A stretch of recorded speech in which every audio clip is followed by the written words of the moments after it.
Oke,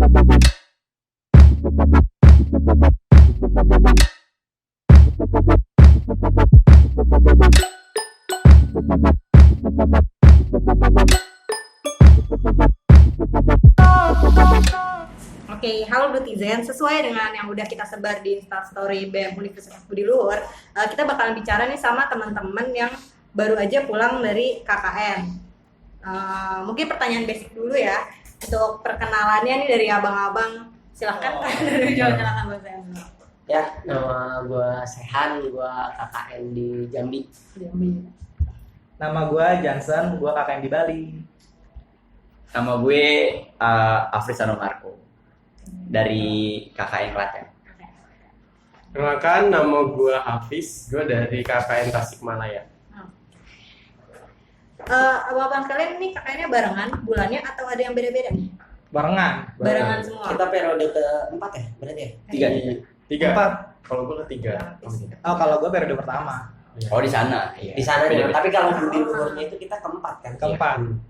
Itu waktunya sama tuh, spare Sama, waktunya. sama. Spare. Kita di Januari 2020. 20. Tapi pemberangkatannya mungkin ada yang duluan. Iya, beda. pembukaan di desa beda-beda. Kalau dari Bali sendiri tanggal 3 kita baru pembukaan. Yang kedua nih, gimana sih rasanya tinggal 1 bulan di lingkungan baru dengan orang-orang yang bisa dibilang tuh baru juga gitu? Boleh siapa duluan? Bang Yasin, Bang Sehan? Ya kalau gue sih pengalaman ya tinggal 1 bulan di desa yang memang dimana gue nggak pernah tahu, gue nggak pernah datangi, itu benar-benar jadi tantangan buat diri gue sendiri gimana cara gue beradaptasi di sana, gimana gue menyesuaikan diri di sana dari segi lingkungan, dari segi cuaca, dari segi kultural mereka gitu. Gue harus blend di situ, gue harus menyatu dengan mereka, dan alhamdulillah reaksi dan respon masyarakat di sana tuh benar-benar bagus ya man. Jadi gue tuh kayak lama-lama tuh kayak betah gitu, malah ya jujurnya kalau dibilang nggak mau pulang atau kurang waktunya lah, kurang banget sih buat 1 bulan untuk dari segi pendekatan dan segi pembangunan program itu masih kurang sih. Bang Jansen, boleh? Kalau dari gue sendiri sih, respon pertama ya kita ngelihat Bali, wah Bali jauh juga ya kan Bali kan. Terus juga di satu sisi juga gue sendiri nggak pernah ke Bali. Gue mau KKN di Bali tapi gue nggak punya apa-apa di sana kan. Emang itu pertama hanya mindset aja. Tapi ternyata pas kita ke sana cukup seru. Kenapa? Pertama juga tempatnya yang indah ya kan. Terus budaya yang sangat kaya banget sama budaya. Dibilang betah mah betah di sana. Orang kita baru pertama kali ke sana aja seminggu, 1 kelompok semua kena radang. Semua kena radang, iya. Nggak tahu, kirain kan pada makan sembarang, padahal nggak ada makan sembarang. Ternyata kita inian alergi dingin karena dingin di sana tempatnya. Terus juga apalagi tuh ya, banyak orang yang di sana tuh seru dalam artian mereka nggak memandang kita ya cuma mahasiswa atau apa, tapi mereka semua turut serta dan ikut membantu ini kita, program kerja kita di sana. Nah, mulai dari segala aspek budaya. Ya kebetulan kalau gua di sana sama kelompok tinggal di kampung muslim. Jadi kalau kita kan juga perlu nih belajar sama budaya dari teman-teman Bali kan, dari agama Hindu. Nah, orang-orang sana justru malah welcome, mereka juga mengajak kita, mengundang kita sembari mengajarkan begini loh tata cara adat di sini, begini loh tata cara upacara di sini dan sebagainya banyak. Gitu sih kalau di Bali. Oke, di Bali. Bang Marco atau Bang Hafiz? Mungkin dulu. Dari kalau gue Klaten, ya mungkin awal-awal orang semua tahu lah Jawa nih. Orangnya kalem-kalem ya kan, kayak gimana, sopan santun, dan sama lah semua kebudayaan juga sopan santun, apalagi di Indonesia kan. Banyak omongan-omongan kan, karena kita udah generasi keempat tadi dibilang juga dari BL, KKN udah keempat kali. Dari sebelum-sebelumnya pasti kan kita tanya nih, gimana nih KKN sebelumnya di sana, gimana. Ada banyak apa ya, ibarat kata omongan-omongan lah, ada yang mulai dari A sampai B sampai C dan lain sebagainya. Emang kalau misalnya kita cuma nanya, nggak terjun langsung, itu emang susah sih. Iya. Cuman bisa mikir oh gini, cuman bisa menghayal lah ibarat kata. Pas kita turun di sana semuanya yang orang-orangnya baru, teman-temannya juga baru, kita harus beradaptasi sama lingkungan sana, tetapi kita juga harus beradaptasi sama teman kita sendiri, ya kan? Teman kita sendiri kita benar-benar 1 bulan kita nggak kenal karakternya kayak gimana, kepribadiannya kayak gimana, sikapnya gimana. Kita harus 2 kali beradaptasi, sebenarnya 2 kali kerja. Ya akhirnya ya emang di situ kita belajar banyak gimana kita harus saling apa istilahnya menghormati satu sama lain, saling menghargai. Apalagi kita di lingkungan orang. Beda jauh sebenarnya dari Jakarta. Yang biasanya kita di Jakarta, ya mohon maaf, amburadul atau gimana gaya-gayanya. Di sana kita harus berubah 180 derajat, harus mengikuti ya tata krama di sana, bagaimana kita berbicara sama orang. Apalagi mungkin Jawa ya ada beberapa bahasa Jawa. Mungkin kita tahu bahasa Jawa cuma 1, tapi kalau pas kita di sana bahasa Jawa ada banyak. Ada tingkatan-tingkatannya. Bahkan kita yang tahu bahasa Jawa sebisa mungkin jangan ngomong Jawa deh. Orang sana ngomong, jangan ngomong Jawa, takutnya kan soalnya tahapan-tahapan bahasa Jawa ini beda-beda. Gitu, takutnya ngomong sama anak muda ke orang tua itu beda bahasa Jawanya. Itu takutnya jadi ketersinggungan itu. Bahkan dari situ kita harus beradaptasi lah, jangan kayak gue tahu nih bahasa Jawa. Ya dari segi bahasa kayak gitu sih. Kalau mungkin dari segi yang lain gimana kita sana, yang pasti seru ya, iya seru, pasti seru karena kita punya pengalaman baru, kita punya apa yang kita punya, mungkin kita kasih ke dia, mungkin sebaliknya kita juga harus belajar dari dia yang kita dapat. Ya kalau di Klaten kalau bisa dibilang orang-orang sana udah menganggap kita sebagai bener-bener kayak saudara sih, bahkan kita suruh pulang kampung lah ibarat kata. Lebaran suruh di sono, disuruh pulang lagi, disuruh pulang sana. Sama-sama. Dia bilang ini kampung, Nyepi sudah sana. ini kampung kalian kedua. Jadi kalau pas Lebaran kamu harus pulang ke sini. Dia bilang sampai kayak gitu. Sampai sekarang juga komunikasi terus lancar. Ya namanya juga dapat keluarga baru, seru banget. Ya kalau dari gue pilih Tasik. Mungkin pikiran gue pertama tuh ekspektasi gue Tasik tuh adem, anak-anaknya seru. Ternyata pas gue sampai di sana tuh ternyata di kota, gue nggak tahu tuh. Gue kira tuh KKN itu dipilihnya yang desa-desa yang benar-benar lagi kurang maju lah ibaratnya, butuh bantuan kita sebagai mahasiswa gitu. Ternyata di sana tuh cukup maju, bisa kemana aja dekat, terus kayak ke mall kayak gini dekat. Jadi ya udah sama aja kayak di Jakarta gitu. Untuk sosialisasinya sih mungkin kendala hanya di bahasa ya. Kalau misalnya sama orang tua kayak gitu, kayak orang-orang tua yang benar-benar umur udah tua itu kebanyakan nggak bisa bahasa Indonesia. Jadi kita harus benar-benar gimana ya? Bahasa Sunda ya berarti? Bahasa Sunda ya. Bahasa Sunda sudah halus banget, beda banget sama kayak Sunda Tangerang lah, kayak aing ya gitu. Kalau di sana tuh abdi, benar-benar halus tuh sosialisasinya gitu. Jadi kalau misalnya sama anak-anaknya pun mereka walaupun anak-anak bandel yang ngomongnya tetap halus gitu. Jadi kayak yang anjing gitu tuh nggak ada di sana. Bener-bener halus banget. Gak ada bahasa lah. Iya, santun. Di Jakarta. Walaupun dia bener-bener bandel gitu, tapi tetap ngomongnya santun gitu. Dan di sana juga Islamnya kuat banget. Jadi sebagai sama Muslim harus menyesuaikan gitu. Yang di sini kurang, dia di sana harus lebih gitu, kayak sholat 5 waktu dan sebagainya. Soalnya di sana juga ada sekolah Al-Quran.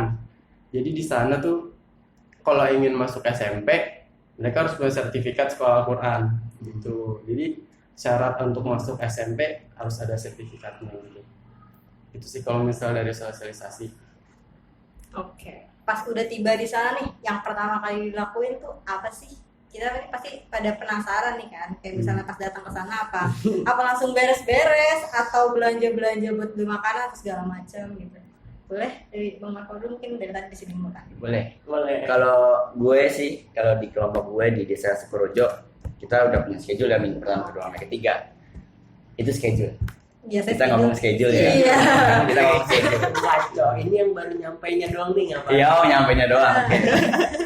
Nyampainya doang kan udah bilang di schedule lah, nyampe kayak gini. Nah, sampai sana jeder. Ya kita nyampe mungkin di sana agak terlalu malam lah, jam 2 malam. Itu yang benar-benar kita pertama awal ya emang kita berbaur dulu sama keluarga sih, sama warga. Setelah kita mungkin kalau gua itu Karang Tarunanya yang lebih kayak lebih aktif. Jadi kita ada penghubung lah dari KKN pemuda baru keluarga. Kita berbaur sama pemudanya, baru kita setelah itu sosialisasi. Juga nggak sehari 2 hari sih. Berbaurnya itu adaptasinya. Jadi harus ya sedikit main-main dulu mungkin lah, tapi sembari lihat-lihat kondisi ini gimana, apa yang kurang, apa yang kita harus lakuin gitu sih, ambil lihat-lihat dulu. Itu sih pertama-tama. Kalau dari Klaten. Kalau dari gua Tasik itu nyampe kebetulan tuh subuh sekitar jam 4. Nah, kalau untuk gua kebetulan kelurahannya tuh pas survei pertama sebelum KKN katanya untuk rumah kita aja yang cariin gitu, kelurahan yang cariin. Ternyata pas sampai sana belum dapat. Nah, jadi luntang-lantung dulu tuh di kelurahan. Dicariin. Iya, itu sampai jam 8 baru dapat. Akhirnya langsung tidur tuh. Nah, tidur bangun-bangun tuh sore itu udah langsung sosialisasi ke warga-warga ke RT gitu kan. Itu juga baru-baru sekitar rumah doang, samping untuk keseluruhan tuh besok, jadi istirahat dulu lah hari pertama gitu kan. Nah, hari keduanya baru kita sosialisasi ke Pak RT, ke Pak RW gitu, untuk ngomong-ngomong program kerja kita apa aja gitu kan. Itu emang kalau anak-anak di sana tuh nggak tahu ya kalau di tempat lain gimana. Di Tasik setiap ada kita lewat tuh diliatin terus gitu. Iya, sama. Oh, sama juga ya. Setiap desa kayak gitu ya. Diliatin kayak ini orang ngapain sih? Padahal kita pakai almet gitu. Ini orang rombongan ngapain pada bawa-bawa almet gitu kan. Pada ngeliatinnya sampai dari atas sampai bawah gitu. Kalau di gua kalau manggil Mas KKN. Oh, udah tahu kali ya. Kalau Pertama. baru udah seminggu baru udah coba baca.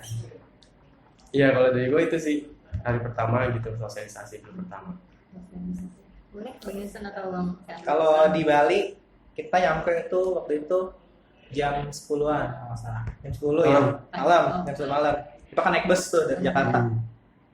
Sampai di sana langsung istirahat, baru besokan harinya itu kita nyari ini tokoh-tokoh masyarakat di situ sama apa sih namanya, kayak inilah instansi yang ada di dusun situ gitu, kayak kepala kampung di sana. Kalau di Bali itu kan sistemnya per banjar dia, bukan RT RW gitu. Kalau di sana sistemnya berbanjar, jadi mereka ada kepala dusun doang sih, sama kepala kampung. Ya kebetulan kalau di kampung gua itu, jadi satu kampung itu ada kampung Muslim sama kampung Hindu. Mereka dua agama yang satu kampung, namanya Banjarangan 3. Di situ kayak akan toleransi pokoknya. Jadi di situ ada satu kampung, satu kepala dusun, ada dua kepala kampung untuk yang umat Muslim sama kepala kampung yang untuk umat Hindu. Namanya kalian desa. Nah, kalau kita pertama sampai di sana ya kita kenal dulu sama kepala kampungnya. Kepala kampung kita kenalan dulu. Baru setelah dari situ kita ke kepala dusun. Nah, di kepala dusun ya udah kita jelasin proker kita dan semuanya kita jelasin. Setelah itu kita ke kantor desa buat ya store muka, karena kita udah nyampe di sana. Nah, soalnya kalau di Bali beda, dia kepala desanya mungkin karena cakupan desanya cukup besar ya. Kalau khusus desa gua di Bali itu kan desa Petang. Jadi ada 3 desa, Carangsari sama Getasan. Nah, cakupan Petang ini besar, memang besar. Dia ada berapa kilo gitu jaraknya dia tuh. Mungkin dia ada berapa 1000 warga, mungkin 1000 umat 1000 jiwa 1000 jiwa yang dinaungin ya. Soalnya di Petang itu ada 7 banjar, beda sama Getasan tuh cuma 4 banjar. Jadi emang oke, gua nggak mempermasalahkan kalau emang kepala desanya emang sibuk ya kan. Banjar tuh kelurahan ya ibaratnya. RW. Jadi kayak dusun. Nah, ya udah, karena setelah dari kepala kampung, kepala dusun ya kita mencoba ke anak-anak remajanya tuh, anak-anak yang sepantaran sama kita. Ya awalnya sih main-main aja, nongkrong bareng ya kan. Ya pelan-pelan kita juga ngejelasin maksud kita apa. Ya karena kan kalau gue di sana kita mau ngelakuin sesuatu kan yang harus kita pegang dulu kan kepalanya ya kan. Jadi kita pegang dulu kepala si remajanya ini supaya kita bisa sama-sama kolaborasi. Dia juga bisa bantu kita dalam program, terus kita juga bisa bantu dia dalam program. Gitu sih paling kalau dari Bali.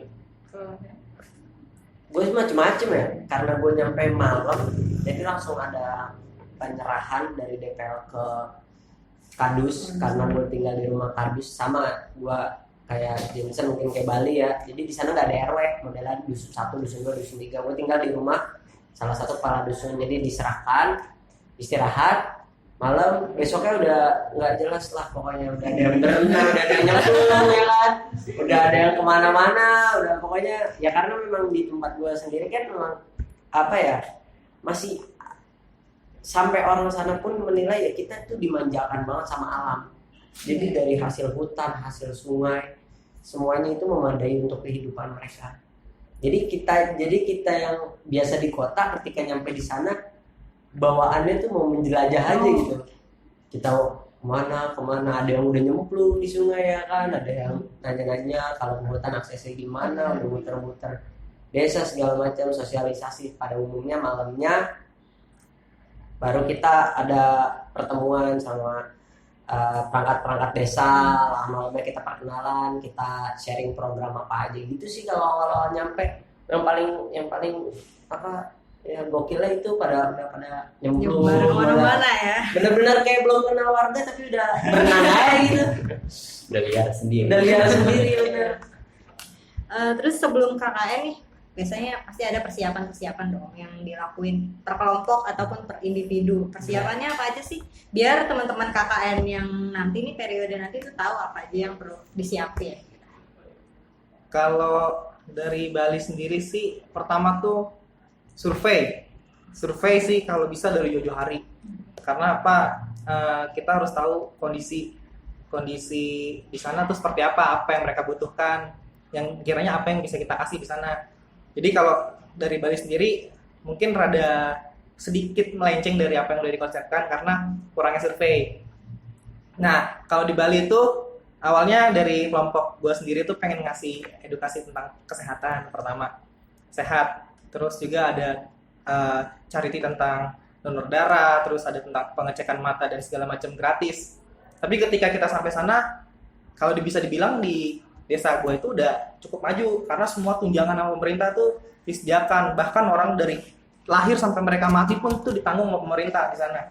Cukup maju, tapi dari kemajuan desa itu mereka tetap welcome sama KKN karena KKN itu kan sejatinya kita belajar bermasyarakat ya kan. Nah, jadi fine aja kalau sebenarnya desa ini membagi tapi tetap diadain KKN di sini karena kita belajar budayanya. Nah, melencengnya itu karena mereka udah semua ditunjangin. Bahkan waktu temen gue sakit aja tuh, temen gue sempat sakit di situ infeksi saluran pernapasan. Enggak macam-macam kan? Enggak macam-macam. Terus di dokter dibawa ke klinik cuma bayar 10.000 administrasi, terus dapat obatnya 4 macam apa 5 macam tuh. Karena mereka udah ditunjang semua. Nah, akhirnya dari apa yang udah kita bawakan, udah kita konsepkan dari Jakarta tuh memang sedikit melenceng karena kurangnya survei.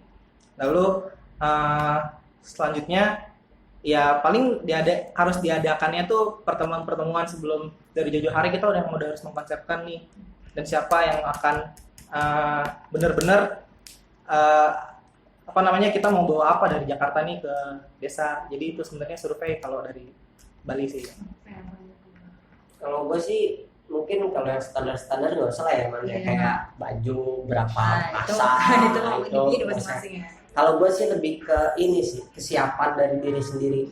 Kesiapan dalam arti kalau memang KKN itu lu bakal terjun ke masyarakat, lu bakal ngerasain gak enaknya, lu bakal ngerasain enaknya. Dan kalau memang lu nggak siap, berat juga sebenarnya kalau punya temen kelompok dia nggak siap KKN, cuman dia dipaksa KKN. Jadinya tuh yang KKN yang lain teman-teman itu merasa terbebani. Alhamdulillahnya mungkin di gua nggak ada.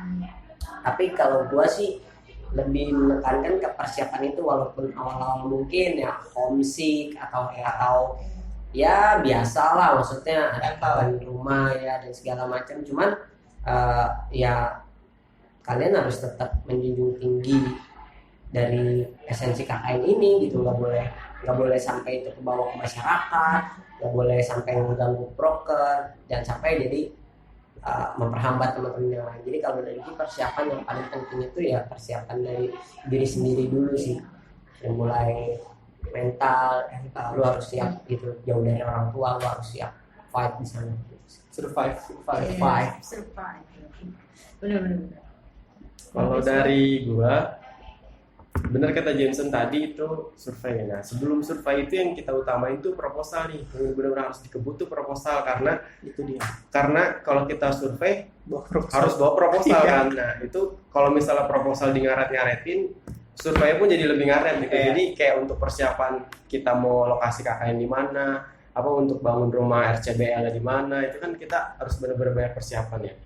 Itu yang harus menurut saran gua, proposal tuh diutamain dulu, kelarin, nah baru kita survei itu bisa sekali atau 2 kali itu bisa buat kayak cari-cari rumah. Enak. Enak ya, bisa bawa mobil sendiri gitu kalau dari Tasik. Itu sih yang pertama, proposal. Kalau gue sih lebih ke arah kita tahu nih kita KKN di Klaten, kita tahu kita mau bawa sesuatu ke dia, tapi kita harus lebih tahu desa itu butuhnya apa sih. Iya. Kadang kita bawa ke sana nggak sesuai sama dia, itu yang kita harus persiapkan. Jadi kita harus data semua itu kayak harus, mungkin nanti unit developer bisa lebih apa ya, ibarat kata tahu nih, ngasih data-datanya, oh nih desa ini jiwanya segini, kebutuhannya ini, apa pekerjaannya rata-rata ini atau apa gitu. Kita butuh data itu sebenarnya kita butuh data itu, tapi ya tadi makanya kita butuh survei lebih lama. Kita harus lebih tahu kondisi desanya seperti apa, baru kita bisa bergerak, kita mau ngelakuin apa di desa ini, gitu sih persiapannya. Terus untuk pas pertama kali sampai di sana, biasanya pasti ada nih larangan-larangan yang dikasih lah sama penduduk desa atau kepala desa di sana nih larangannya. Apa aja sih? Apalagi di desa kan. Beda-beda mungkin ya, mana setiap kelompok ya, kalau setiap daerah Iya, gitu. setiap daerah beda. Kalau daerah gua bukan di larangan di jam spesifik, tapi di desa guanya ya kayak di atas jam 9 cewek cowok nggak boleh kelihatan bareng. Terus kalau misalkan kita masuk ke hutan, karena kan kondisi gue juga dekat hutan, itu kita ya nggak boleh ngomong atau panggil binatang buas. Jadi ya kayak gitu sih, lebih ke arah sana. Terus ya kayak agama tuh nggak bener-bener, karena di sana memang 100% penduduk Islam, jadi kayak harus bisa lebih menyesuaikan sama lingkungan desa sana sih. Ini itu sih kalau biasanya. Kalau dari Bali sih, jadi di Bali itu ada hari-hari tertentu. Jadi kalau Bali tuh punya kalender tersendiri, karena banyak acaranya sendiri kan ya, acara-acara ada. Nah di sana tuh ada hari-hari sakral sama hari-hari biasa. Nah jadi kalau hari-hari sakral itu kita nggak boleh ke kebun sebenarnya, takut terjadi sesuatu. Dan tapi yang namanya anak-anak KKN, anak-anak Jakarta kan yang mengal-mengal. Nah sih kalau kemarin tuh dapat cerita dari desa Carangsari. Kalau kemarin mereka diajakin berkebun nyari durian. Nyari durian tuh jam 3 malam. Jam 3 malam. Jam 3 pagi tuh. Jam 3 pagi. Asli, oke. Jam 3 pagi nyari durian. Udah tuh, selama mereka nyari memang ada kejadian-kejadian janggal sih. Kayak ada yang jalan di belakang, ada yang jalan di atas, terus kayak ada yang tiba-tiba ngantuk tapi nggak jelas gitu. Ternyata pas usut punya usut, orang tua dari si Carangsari ini yang kakak di Carangsari ini bilang kemarin tuh hari sakral, nggak boleh sebenarnya. Oh makanya terjadi sesuatu yang enak-enak. Terus kalau di Bali tuh peraturannya nggak boleh jemur, nggak boleh jemur pakaian di depan rumah, harus di belakang rumah. Kalau dipercayanya kan kalau dijemur di depan rumah, ketika kita ngolongin jemuran itu kita bisa sakit katanya. Ya itu kearifan lokal lah gitu ya, kita harus menghargai. Terus apa lagi ya kalau di Bali ya peraturannya? Sejauh ini hanya itu sih. Sama ini, kalau kita ngelewatin tempat-tempat sakral, tempat-tempat suci, kita harus sopan, klakson minimal gitu. Jadi kalau di Bali waktu itu ada jalanan tuh, dia jalan nikung gini. Ya tikungan itu, situ di sini ada lahan tuh, lahannya nggak seberapa besar, tapi itu tempat buat menaruh jenazah untuk sementara sebelum di ngabenin. Jadi kalau di Bali itu kan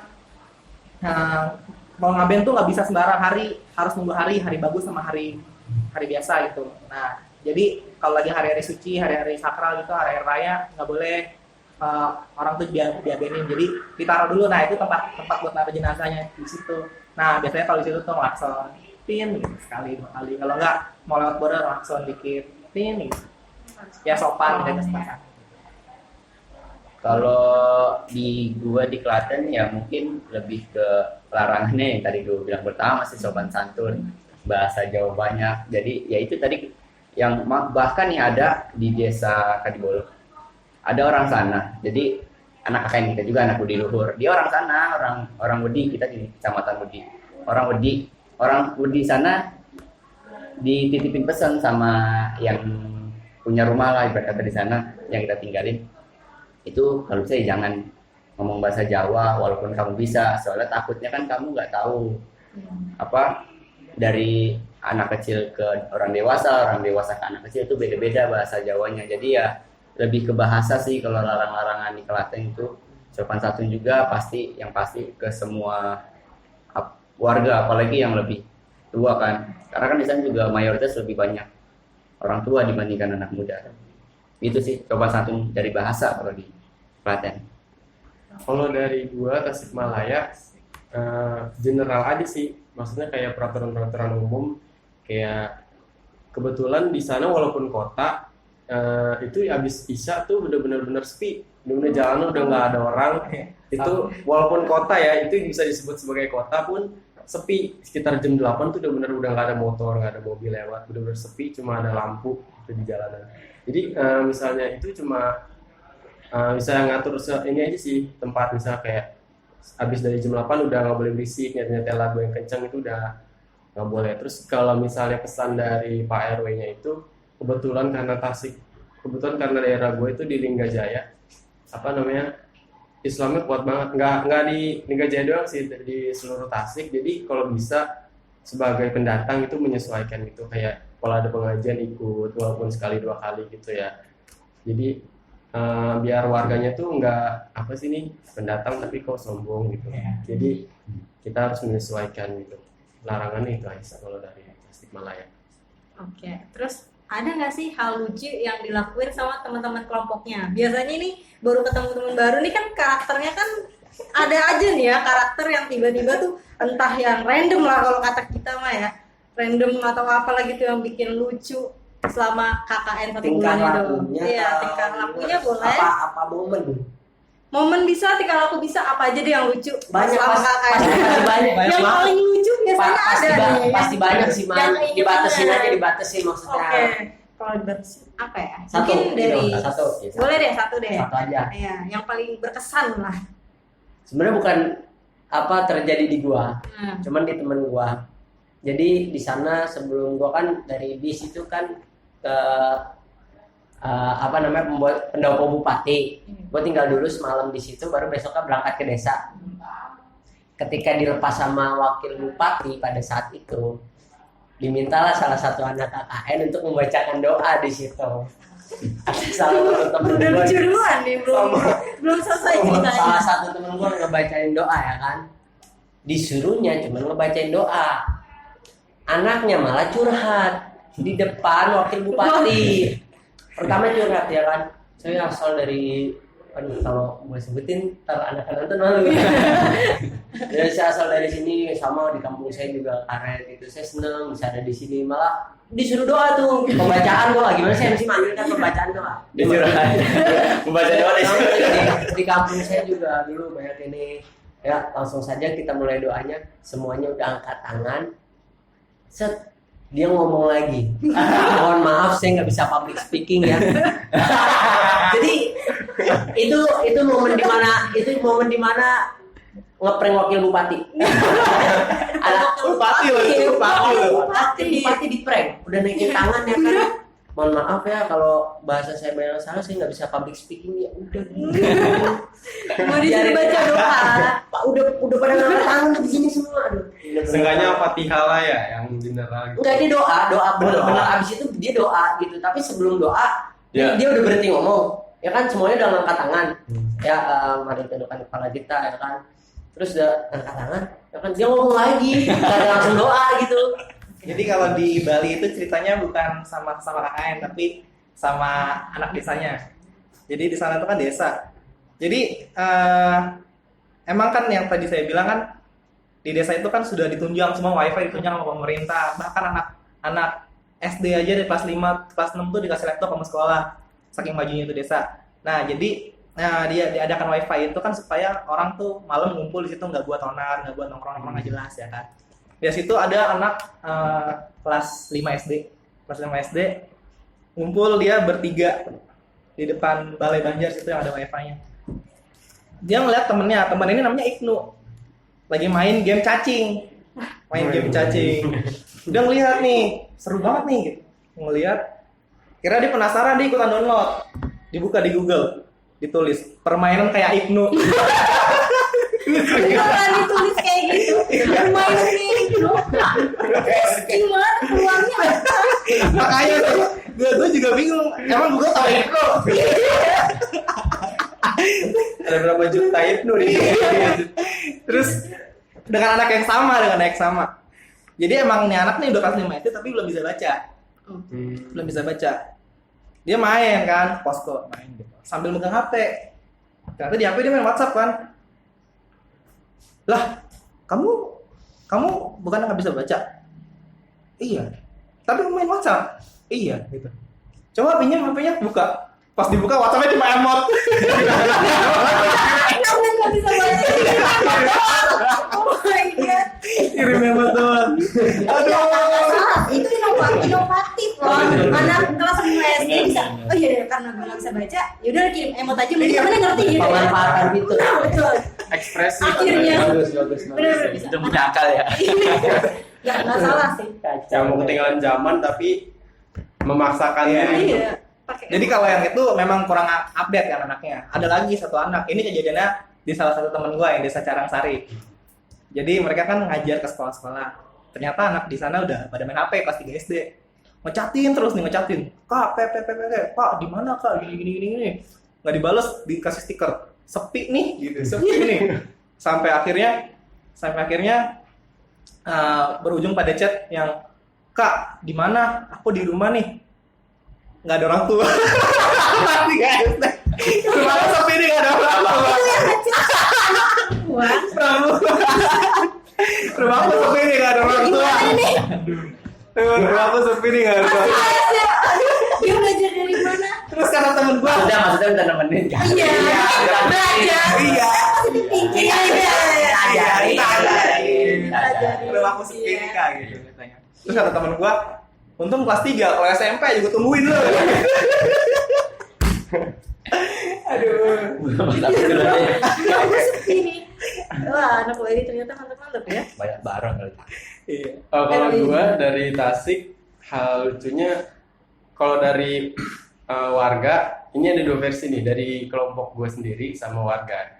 Kalau pas sosialisasi sama warganya, itu kita kan bermain ke Taman SD gitu sama-sama anak TK, SD. Itu ke salah satu tempat wisata namanya Situ Gede. Di sana kayak danau gitu, danau waduk. Cuman sudah tertinggal gitu, nggak ada yang ngurus gitu. Jadi kita coba ke sana, kita kenalin lagi sama anak-anaknya, siapa tahu mereka bilang pernah ke sana tapi cuma main-main aja, main bola gitu, nggak tamasya di sana gitu. Akhirnya kita ajak tamasya ke sana. Setelah bermain-main, nah kebetulan gue kan humas ya, gue sebagai humas di situ, kebetulan gue yang lebih banyak ngomong gitu.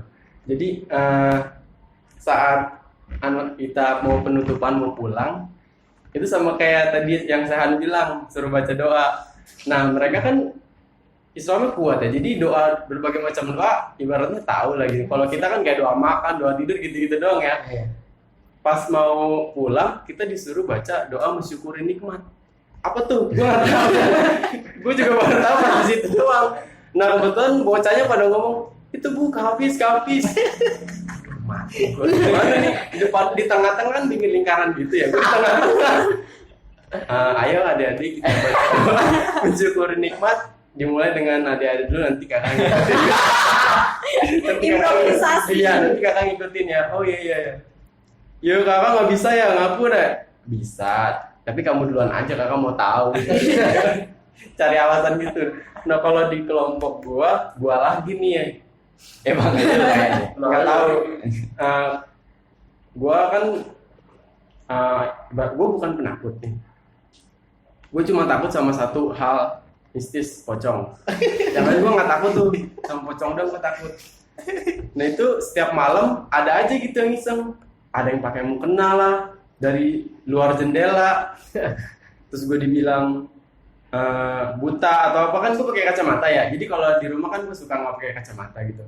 Gue lepas. Itu tuh apaan itu di situ? Apaan tuh? Kecoa? Enggak, udah injek aja. Coklat diinjek.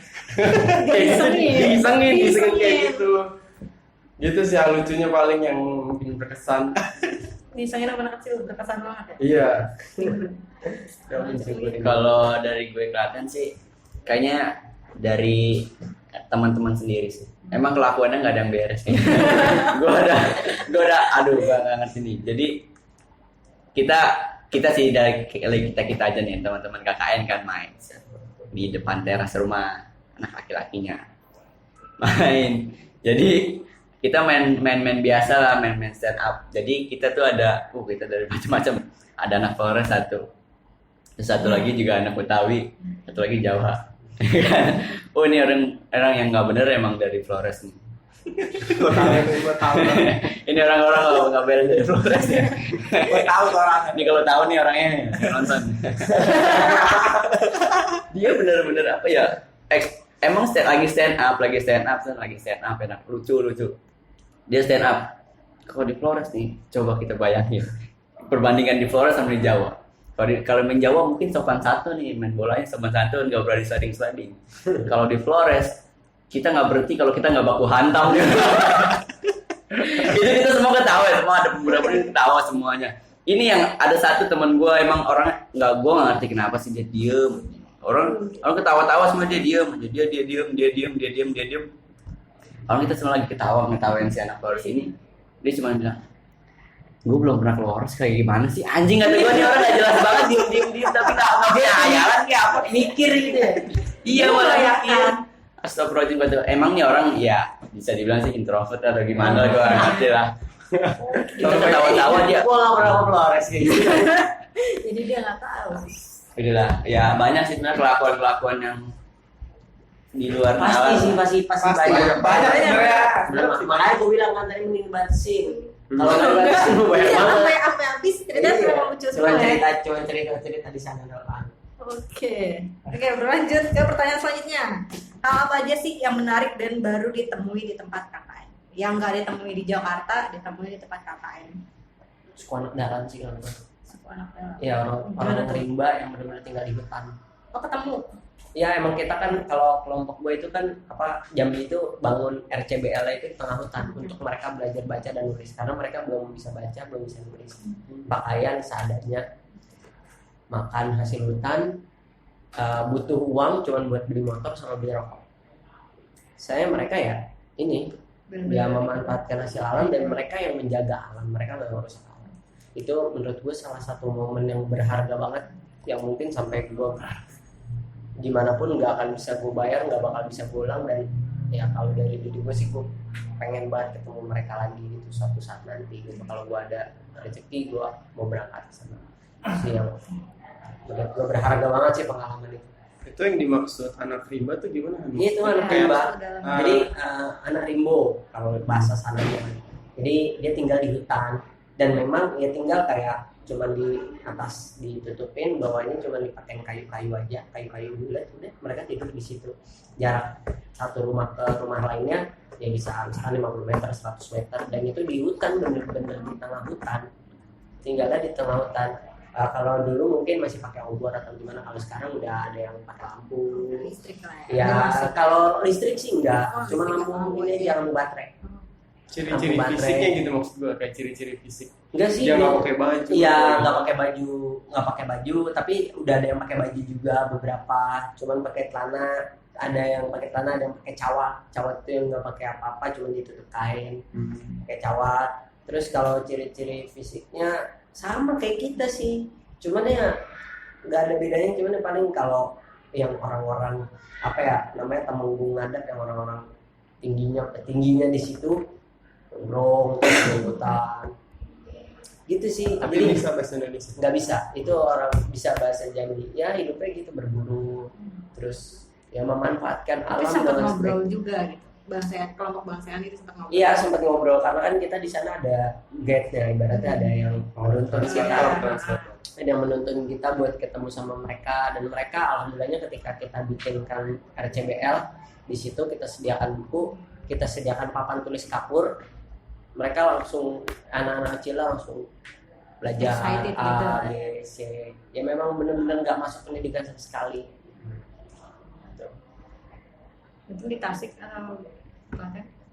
Kalau di Tasik, dia pertanyaannya gue lupa. Hal menarik yang Oh, baru hal ditemuin. menarik. Yang baru ditemuin di Yang Tasik. baru ditemuin di Tasik. Balik lagi karena tadi Tasik itu kotanya ibaratnya kota Muslim. Itu di sana hal yang baru gue temuin tuh kayak azan subuh itu di sana 2 kali. Itu azan pertama jam 3. Kebetulan gue waktu itu sempat begadang, jadi gue dengar jam 3 azan, gue pikir kayaknya Tasik masih WIB deh, maksudnya masih sama kayak Jakarta gitu lah ya, masih WIB, tapi kok ini udah azan duluan gitu.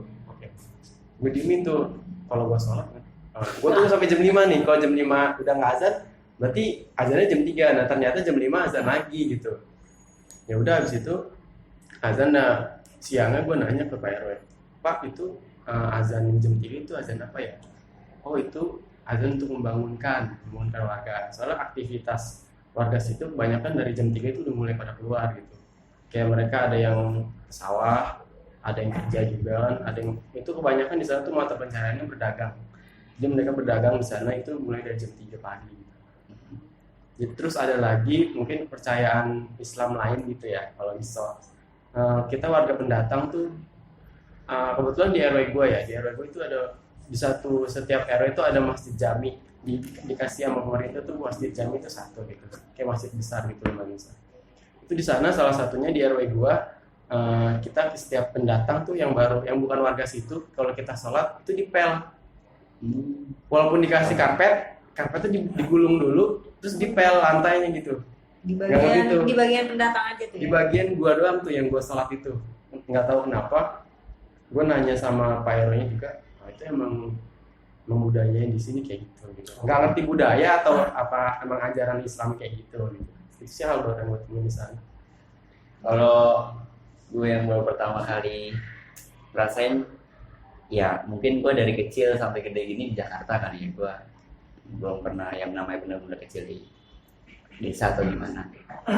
Jadi kalau di sana emang anak-anaknya pulang sekolah udah pasti dia pulang sekolah main. Nah, setiap anak-anak di pulang sekolah main dia selalu ngajakin buat nyari ikan. Nyari ikan kayak ya di kali biasa. Jadi di sana ada 2 nih, kita bisa nangkap ikan pakai tangan kita sendiri. Namanya nyuluh. Kalau di sana nyuluh. Jadi kita benar-benar ikan lagi diem, tiba-tiba ngambil. Itu nyuluh. Aduhnya kayak jaring biasa. Yang terakhir sih itu yang paling seru, benar-benar anak ada lebih 20 orang. 20 orang anak sama anak kita lebih. Kita benar-benar dari depan rumah kita ngikutin terus kali sampai ujungnya. Bener-bener emang nggak ada ujungnya sih kalau kali bilang Ujungnya kan tahu. iya. Bener-bener nyari ikan tuh. Bener-bener ya kita nyusurin kali. Jadi kita jebol kali sampai ini kok lucu juga sih. Jadi gue nih lagi teman gue sih, bukan gue, teman gue lagi ikan nyari ikan, lagi serius kan nih, jaringan misalnya nih, set dapat ikannya udah dapet, tiba-tiba ada ikan emas dong lewat. Lu ngerti ikan emas nggak? Maksudnya ada ya kayak Titanic. Tiba-tiba Ikan emas dikali. ikan kuning dan gua bilang lagi enak-enak jaring kan, itu ikan buat kita makan. Waduh, ada ikan emas lagi. Wah, langsung pada kabur narik ke atas. Oh itu seru banget sih. Itu sampai bener sampai sawah juga emang bener kayak itu kan emang sawah semua. Kita main-main di sawah kayak ngobelah sawah lah, kita lari-lari di sawah, main lumpur-lumpur itu belum pernah sih kalau Berarti di Klaten itu anak-anaknya masih kayak main keluar ya kan? Kalau tadi di Bali mungkin udah main gadget ya anaknya. Kayak kalau podcast. iya kalau di sana Klaten mungkin kalau Klaten emang lebih anak-anak itu mainnya sama bener-bener main sama teman-temannya gitu. keluar. Dia punya gadget tapi nggak semua orang punya, nggak bisa semua orang punya handphone maksudnya, punya WA juga. Ya rata-rata anak-anak di sana yang main sama umuran sebayanya bener-bener dia main. Kalau di sana taplak meja, di sana ngeplak. Dam. Iya, kayak gitulah. Ya. Terus ada juga setiap hari ada yang main air terus. Yang gue heran nih ya, anak sono kan di sana lagi musim hujan ya, sama lah kayak di sini setiap hari hujan. Pulang sekolah main hujan, main kali, cebur-ceburan di kali, main ganti baju semuanya udah selesai. Itu jam siang. Udah pulang, terus sono pulang mandi dulu. Sama kita kan kayak ngeliat anak-anak mandi hujan gimana ya, pulang mandi, udah bersih, udah main lagi ke rumah kita. Hujan lagi, mandi hujan lagi, nyebur lagi. Itu setiap hari yang gue heran, ini anak orang kok nggak sakit-sakit. Kuat banget, iya nggak masuk angin nggak apa, kuat banget. Anti corona juga kali itu. Itu mah udah kebal teknik. Bisa jadi. Itu tek depan. Kalau di Bali sih apa ya? Suasana juga senang, enak di sana tuh dingin ya kan. Udah kayak Bogor pokoknya. Terus juga di sana adem, tentram pokoknya. Terus yang paling gue rindukan itu di sana tuh adalah orang-orangnya pertama. Terus kedua tuh sejarah di sana tuh kayakan sejarah, kayakan budaya sih yang bener-bener memang yang bikin gue jatuh cinta Bali karena budaya. Jadi kalau di Bali tuh tiap rumah tuh ada panggungnya, ada yang panggung paling besar tuh sekitar 1 meteran, baru ada yang di bawahnya 1 meter, bawahnya 1 meter, di bawahnya ini lagi yang kedua, bawahnya lagi yang paling kecil tuh, itu ada artinya. Jadi artinya tuh kalau panggung yang paling besar itu untuk rumah yang dituakan, jadi kayak orang tua yang udah sakit-sakitan dan mau meninggal tuh ditaruh situ. Jadi kalau bawahnya lagi tuh rumah si tuan rumah, si pemilik rumahnya tuh anaknya, dari anaknya itu. Terus kalau bawahnya lagi tuh untuk tamu biasanya, tamu. Terus kalau untuk yang paling kecil lagi tuh biasa untuk rumah tempat terakhir dari orang tua kita kalau misalnya udah meninggal. Nah terus kalau sejarah tuh gue seneng banget bisa dapat sejarah baru di khususnya desa Petang, Banjarangan 3. Jadi kenapa namanya Angan 3 itu ada sejarahnya. Jadi dulu tuh ada kerajaan Carangsari yang dimana masyarakatnya itu kalau beribadah tuh ke sembahyang tuh ke atas gunung, tapi suka nggak pulang dengan selamat, jadi suka hilang. Itu cerita itu abad ke-16. Abad ke-16. Nah kenapa kayak gitu, karena dulu itu ada hidup manusia purba tinggi besar kayak raksasa, disebutnya sama orang sana raksasa. Jadi si manusia purba itu suka makan manusia. Nah jadi dari kerajaan Carangsari ini meminta utusan untuk mengawal. Dikirimlah 3 orang Bugis Bone. 3 orang Bugis ini untuk melindungi masyarakat Hindu yang sembahyang ke atas gunung.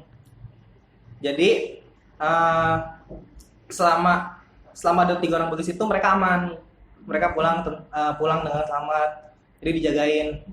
Akhirnya sebagai bentuk apresiasi raja dari Carangsari itu ngasih tanah sama istri untuk mereka tinggal 3 orang ini. Karena 3 orang ini punya cita-cita, dikasih nama lah Angan 3. Jadi nama Banjarangan 3. Nah, kebetulan yang gue tinggalin ini tuh tempatnya si kakek itu keturunan kelima dari 3 orang Bugis itu, dari salah satu 3 orang Bugis itu. Terus gue senengnya di Bali itu karena toleransi mereka kuat banget. Mereka nggak mandang lu siapa, lu dari mana, dari suku apa, tapi mereka welcome. Itu bentuk toleransi yang benar-benar wah gila, wow banget pokoknya di Bali itu. Jadi di Bali itu di Puri Carangsari itu ada senjata dari 3 orang itu. Ini ada gambarnya nih, senjata 3 orang nih. Senjatanya. Oh, kayak sabit. Iya, Ya. sabit ya. Ya, senjatanya. Nah, senjatanya itu setiap 1 tahun setengah tuh dibersihin. Sebelum dibersihin diupacarain, disembayangin, baru diarak. Diarak sama Keris gitu. ya, sama ini masyarakat Hindu di sana. Acara itu nggak akan mulai kalau orang-orang Angan 3 tuh belum datang. Jadi bener-bener ditungguin supaya apa, mereka yang megang itu. Terus kenapa namanya, jadi kalau tempat KKN gue tuh Carangsari, dari Carangsari terus Getasan, Pangsan, Petang, baru tempat gue tuh Petang. Nah dari Carangsari itu kan Getasan itu ada artinya itu ayo buru-buru, cepetan, buru-buru, jangan lama. Baru setelah Getasan itu Pangsan itu jadi kalau yang ada males-males udah tinggalin aja, biarin. Baru Petang tuh artinya disisipkan. Gue juga kurang ngerti tuh disisipkannya apa. Baru di atas lagi tuh ada namanya apa gue lupa, itu tempat artinya istirahat. Jadi itu rute mereka untuk ke gunung tuh kayak gitu, mereka tuh buru-buru gitu, kayak gitu. Terus budaya sih, gue kalau di Bali budaya gue waktu itu sempat ikut ngaben kan, ikut acara ngaben. Lama prosesnya tuh bisa berapa ya, 1 hari tuh full pokoknya. Setelah itu masih ada lagi hari selanjutnya tuh acara apa, dari proses dimandikannya, terus proses pelepasan dari si arwahnya itu sampai ke alam gitu mereka. Jadi ada upacaranya gitu, rangkaian upacaranya, dari terus abis itu diarak baru abis itu dibakar. Itu menurut gue tuh pengalaman yang luar biasa. Gue belajar banyak budaya di sana. Oke, pertanyaan selanjutnya, apa aja hambatan program yang dijalanin selama 1 bulan KKN? Kalau gue dulu sih kalau gue karena berhubung kita KKN di bulan emang lagi dasarnya hujan kali, cuaca sih ya nggak bisa menyalahkan cuaca juga maksudnya, tapi kan mungkin kehambatnya ya karena itu mungkin yang tadinya warga datangnya bisa lebih ramai, mungkin karena hujan atau apa agak lebih kayak kita sih aja males kalau misalnya hujan kan malas keluar atau gimana. Apalagi kan kebanyakan kita juga kegiatan di luar itu berpengaruh banget sih, apalagi waktu perpisahan itu gue bener-bener kayak apa ya kita udah nyiapin stage di luar, tenda segala macam, tiba-tiba hujan terus gede, badai, kayak bukan badai sih ya, tendanya rusak lah, itu kayak ngerombak dulu semuanya. Ya kalau dari gue sih itu cuaca. Kalau dari Tasik sama sih, itu siang tuh panas banget. Sorenya tuh udah mulai sekitar jam 3 tuh udah mulai tuh hujannya sampai malam, sampai maghrib. Baru malamnya nggak hujan tuh. Kebetulan yang jadi penghambat tuh kebetulan gue ada punya proker mural tembok gitu kan. Nah itu yang bikin terhambat banget gitu. Jalan tapi benar-benar jadi harus begadang, mau nggak mau harus begadang gitu. Kita malam-malam.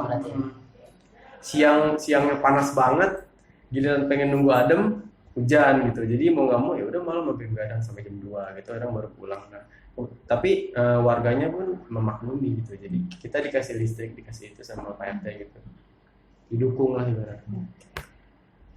Cuaca Hambatannya apa ya, waktu di Jambi nggak ada sih.